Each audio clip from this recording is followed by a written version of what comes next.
प्यारे बच्चों, पिछली कक्षा में हमने पाठ 1 वीणा वादनी बर्दे का अध्ययन किया था। आज की कक्षा में हम पाठ 2 6 आने का टिकट, जो कि भगवती चरण वर्मा द्वारा लिखी गई है। जन्म हुआ था इनका 30 अगस्त सन 1903 में। कब हुआ था? 30 अगस्त सन 1903 में। इनका जन्म स्थान है उन्नाव जनपद के शफीपुर गांव। कहाँ हुआ था इनका जन्म? उन्नाव जनपद के शफीपुर गांव में। इनकी प्रमुख रचनाएं हैं चित्रलेखा, मधुकर्ण, प्रेम संगीत, मानव, रंगों से मोह, पतन, टेढ़े मेढ़े रास्ते और इनका एक ये भूले बिसरे चित, तो वो उपन्यास है एक। इनकी मृत्यु 5 अक्टूबर सन 1981 में हुई थी। इस कहानी में 2 पात्र हैं।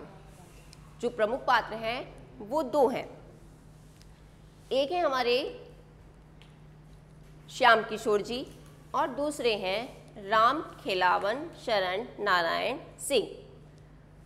श्याम किशोर जी जो कि एक संपादक हैं और राम खिलावन शरण सिंह जो कि एक लेखक हैं, जो कि अपनी लेखों को भेजते रहते हैं उनके पास कंपोज करने के लिए। अब कहानी की शुरुआत होती है जैसे ही श्याम किशोर जी अपने दफ्तर में प्रवेश करते हैं। दफ्तर को हिंदी में क्या कहते हैं? दफ्तर को हिंदी में कहते हैं कार्यालय।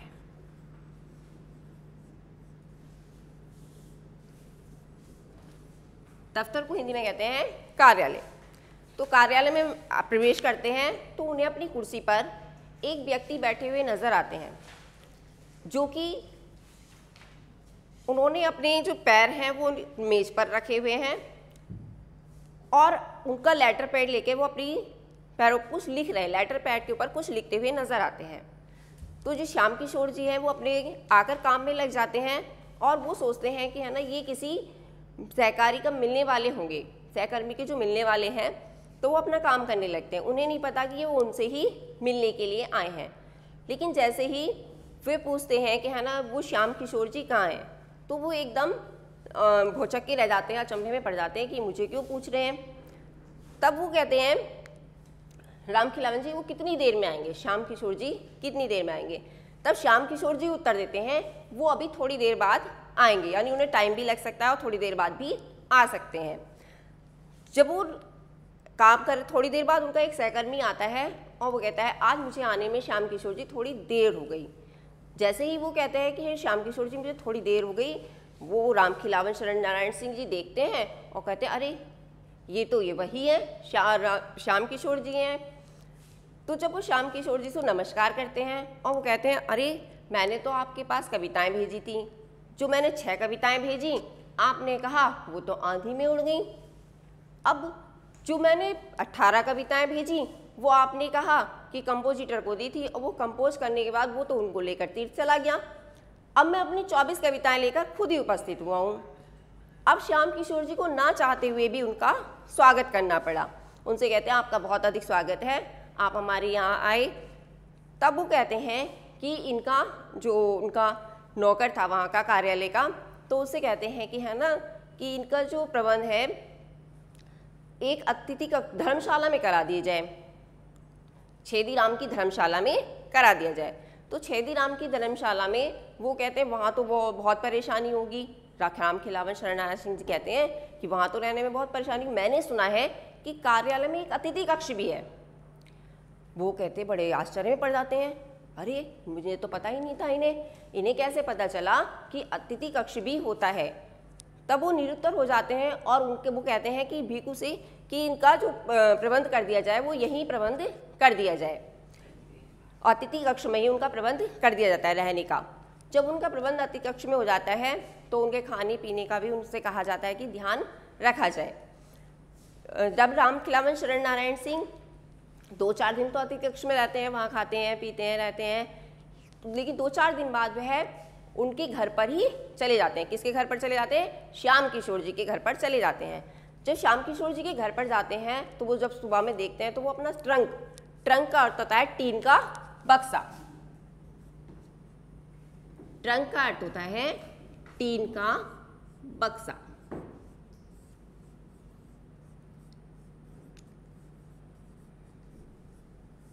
तो वो सारा अपना सामान लेकर उनके घर पर चले जाते हैं।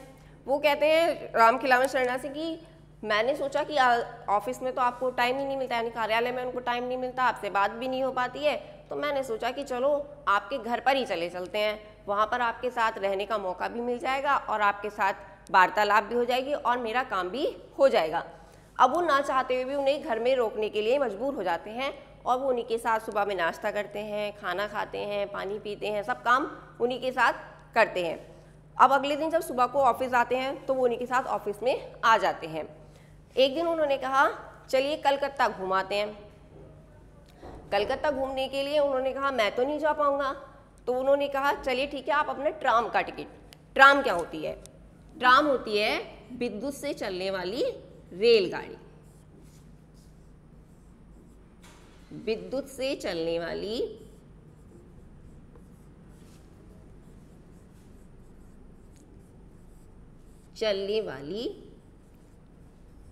रेलगाड़ी।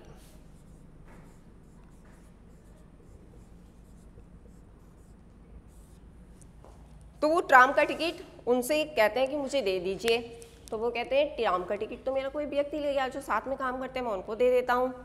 तो वो कहते हैं चलो कोई बात नहीं है, मैं उनका इंतज़ार कर लेता हूँ, जब तक वो आएंगे उसके बाद मैं चला जाऊँगा। तो वो तो बहुत देर तक इंतज़ार देखते रहते हैं, फिर उन्हें झूठ बोलना पड़ता है कि नहीं अभी नहीं आएगा, बहुत देर में आएगा। तो वो कहते हैं चलिए कोई बात नहीं है। तो फिर अगले दिन श्याम किशोर जी क्या करते हैं, श्याम किशोर जी अपना जो ट्राम का टिकट है चुपचाप एक व्यक्ति को दे देते हैं और वो व्यक्ति से कह देते हैं कि ये चुपचाप मेरे पास ही वापस दे देना। जब वो चले जाते हैं तो उन्हें कहते हैं कि तुम टिकट लेकर चले जाओ कलकत्ता घूमने के लिए। तो वो ऐसे ही घूमने के लिए चले जाते हैं। अगली बार जब उनके कहते हैं कि संडे की रविवार का दिन आता है, तो रविवार के दिन वो श्याम किशोर जी से कहते हैं आज तो आपकी छुट्टी है, चलिए आपके साथ मैं घूम आता हूँ। वो कहते हैं नहीं मैं तो नहीं जा पाऊँगा, आप ही चले जाइए। तो वो अपने भीकू नौकर से कहते हैं कि भीकू इनके लिए तो 6 आने का टिकट ले आइए। कौन सा आने का टिकट? 6 आने का टिकट, जिससे ये कलकत्ता घूम आए।